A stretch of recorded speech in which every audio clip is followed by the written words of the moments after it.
उत्तर चरित्र।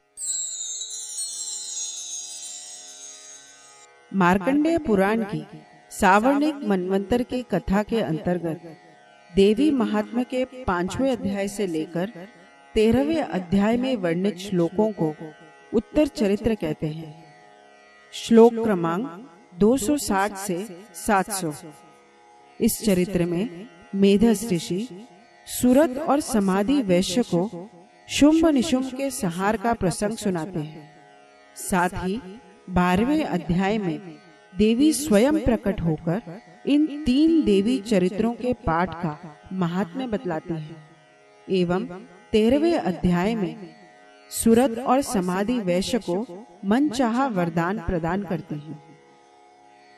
पंचमोध्याय देवी दूत संवाद।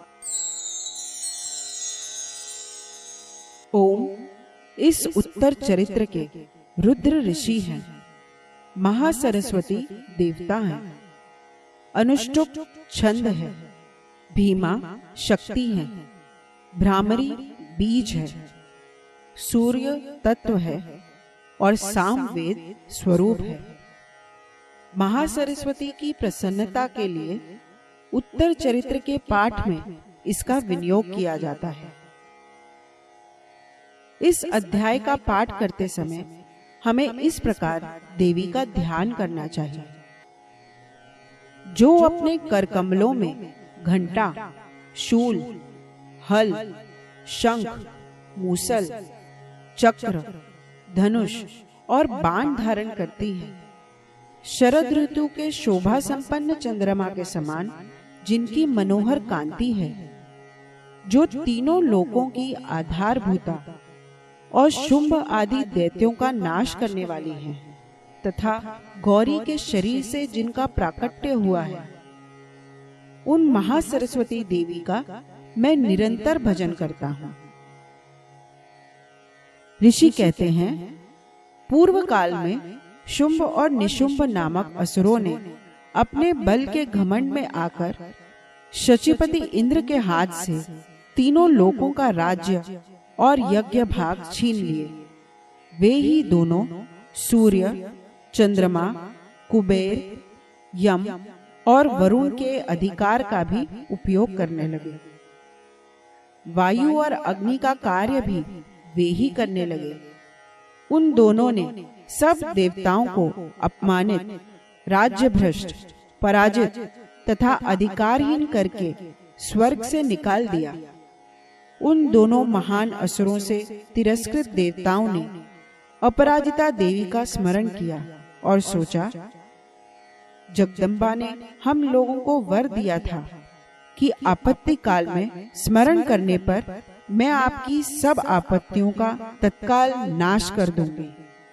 यह विचार कर देवता गिरिराज हिमालय पर गए और वहां भगवती विष्णु माया की स्तुति करने लगे। देवताओं द्वारा देवी के आवाहन के लिए की गई स्तुति। इस अध्याय में देवताओं ने निम्नलिखित स्तुति के द्वारा भगवती का आवाहन किया, क्योंकि देवी ने देवताओं तथा मनुष्य को यह वरदान दिया था कि आपत्ति काल में स्मरण करने पर वे तत्काल ही सभी आपत्तियों का नाश कर देंगे। इस स्तुति से प्रसन्न होकर भगवती शीघ्र ही देवताओं के समक्ष उपस्थित हुई। उन्होंने असुरों की संपूर्ण सेना तथा उनके महापराक्रमी योद्धा धूम्रलोचन, चंडमुंड, रक्तबीज, निशुंभ एवं शुंभ का वध करके देवताओं को पुनः उनका अधिकार दिलवाया। इस प्रकार देवताओं द्वारा की गई इस उत्तम स्तुति के सहारे मनुष्य अपने खोए हुए अधिकारों को पुनः प्राप्त कर सकता है। यह स्तुति सरकार से संबंधित लोगों के लिए अत्यंत लाभदायक है। देवी आवाहन स्तुति। देवता बोले, देवी को नमस्कार है। महादेवी शिवा को सर्वदा नमस्कार है। प्रकृति एवं भद्रा को प्रणाम है। हम लोग नियम पूर्वक जगदम्बा को नमस्कार करते हैं। रौद्रा को नमस्कार है। नित्या, गौरी और धात्री को बारंबार नमस्कार है। ज्योत्स्नामयी, चंद्र रूपिणी एवं सुख स्वरूपा देवी को सतत प्रणाम है।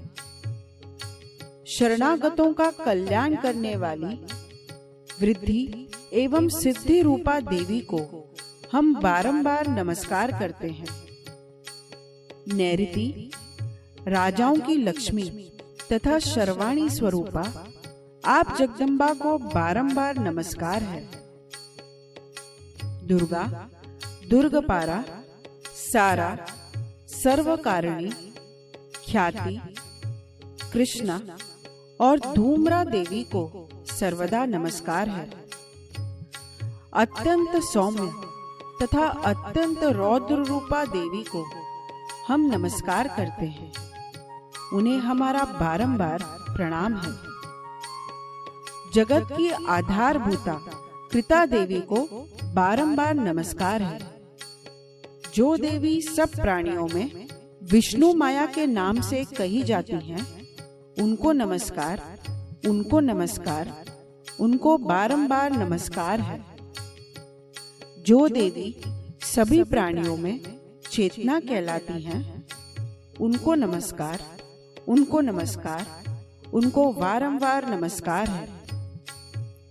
जो देवी सब प्राणियों में बुद्धि रूप से स्थित हैं, उनको नमस्कार, उनको नमस्कार, उनको बारंबार नमस्कार है।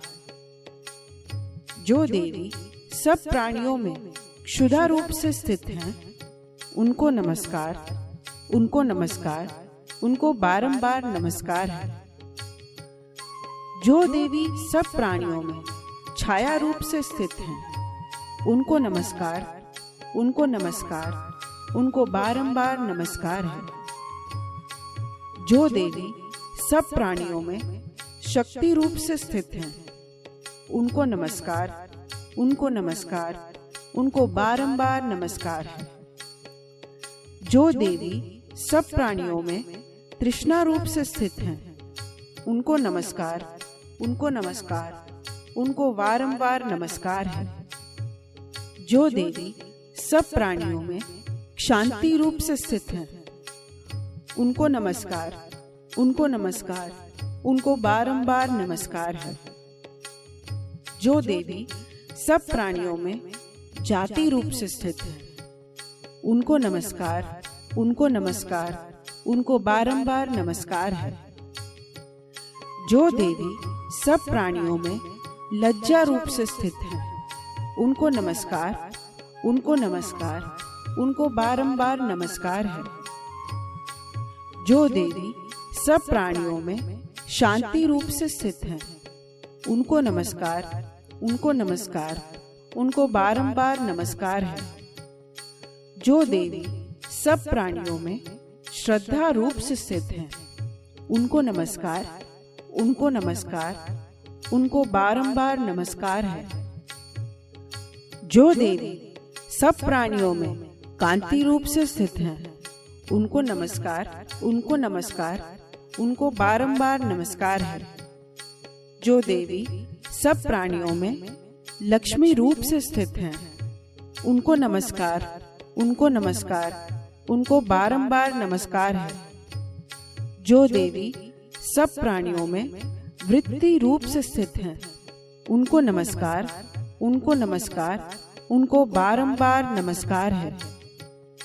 जो देवी सब प्राणियों में स्मृति रूप से स्थित हैं, उनको नमस्कार, उनको नमस्कार, उनको बारंबार नमस्कार है। जो देवी सब प्राणियों में दया रूप से स्थित हैं, उनको नमस्कार, उनको नमस्कार, उनको बारंबार नमस्कार है। जो देवी सब प्राणियों में तुष्टि रूप से स्थित हैं, उनको नमस्कार, उनको नमस्कार, उनको बारंबार नमस्कार है। जो देवी सब प्राणियों में माता रूप से स्थित हैं, उनको नमस्कार, उनको नमस्कार, उनको बारंबार नमस्कार है।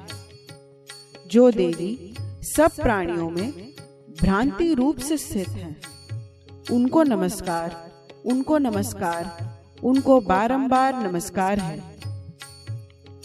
जो जीवों के इंद्रिय वर्ग की अधिष्ठात्री देवी एवं सब प्राणियों में सदा व्याप्त रहने वाली हैं, उन व्याप्ति देवी को बारंबार नमस्कार है। जो देवी चैतन्य रूप से इस संपूर्ण जगत को व्याप्त करके स्थित हैं, उनको नमस्कार, उनको नमस्कार, उनको बारंबार नमस्कार है। पूर्व काल में अपने अभीष्ट की प्राप्ति होने से देवताओं ने जिनकी स्तुति की तथा देवराज इंद्र ने बहुत दिनों तक जिनकी स्तुति की, वह कल्याण की साधनभूता ईश्वरी हमारा कल्याण और मंगल करे तथा सारी आपत्तियों का नाश कर डाले। उद्दंड दैत्यों से सताए हुए हम सभी देवता जिन परमेश्वरी को इस समय नमस्कार करते हैं तथा जो भक्ति से विनम्र पुरुषों द्वारा स्मरण की जाने पर तत्काल ही संपूर्ण विपत्तियों का नाश कर देती हैं, वे जगदम्बा हमारा संकट दूर करें। ऋषि कहते हैं, राजन, इस प्रकार जब देवता स्तुति कर रहे थे, उस समय पार्वती देवी गंगा जी के जल में स्नान करने के लिए वहां आई। उन सुंदर बहुओं वाली भगवती ने देवताओं से पूछा, आप लोग यहाँ किसकी स्तुति करते हैं? तब उन्हीं के शरीर कोश से प्रकट हुई शिवा देवी बोली, शुंभ दैत्य से तिरस्कृत तथा युद्ध में निशुंभ से पराजित हो यहाँ एकत्रित हुए ये समस्त देवता यह मेरी ही स्तुति कर रहे हैं। पार्वती जी के शरीर कोश से अंबिका का प्रादुर्भाव हुआ था, इसलिए वे समस्त लोकों में कौशिकी कही जाती है। कौशिकी के प्रकट होने के बाद पार्वती देवी का शरीर काले रंग का हो गया, अतः वे हिमालय पर रहने वाली कालिका देवी के नाम से विख्यात हुई। तदनंतर शुंभ निशुंभ के भृत्य चंड मुंड वहां आए और उन्होंने परम मनोहर रूप धारण करने वाली अंबिका देवी को देखा। फिर वे शुंभ के पास जाकर बोले, महाराज, एक अत्यंत मनोहर स्त्री है जो अपनी दिव्य कांति से हिमालय को प्रकाशित कर रही है। वैसा उत्तम रूप कहीं किसी ने भी नहीं देखा होगा। असुरेश्वर, पता लगाइए वह देवी कौन है और उसे ले लीजिए।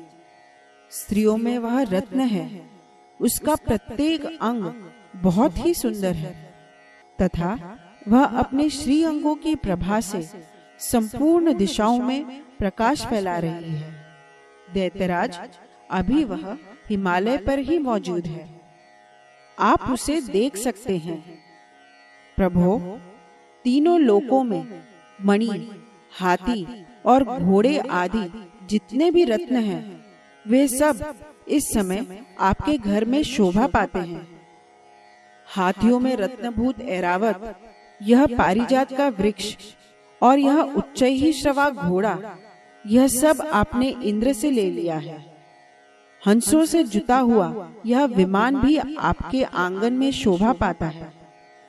यह रत्नभूत अद्भुत विमान जो पहले ब्रह्मा जी के पास था, अब आपके यहाँ लाया गया है। ये महापद्म नामक निधि आप कुबेर से छीन लाए हैं। समुद्र ने भी आपको किंजलकिनी नामक माला भेंट की है, जो केसरों से सुशोभित है और जिसके कमल कभी कुम्हलाते नहीं हैं।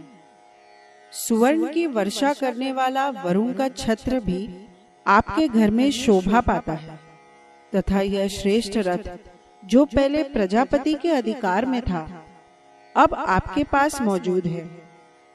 दैत्येश्वर, मृत्यु की उत्क्रांतिदा नाम वाली शक्ति भी आपने छीन ली है तथा वरुण का पाश और समुद्र में होने वाले सब प्रकार के रत्न आपके भाई निशुंभ के अधिकार में हैं।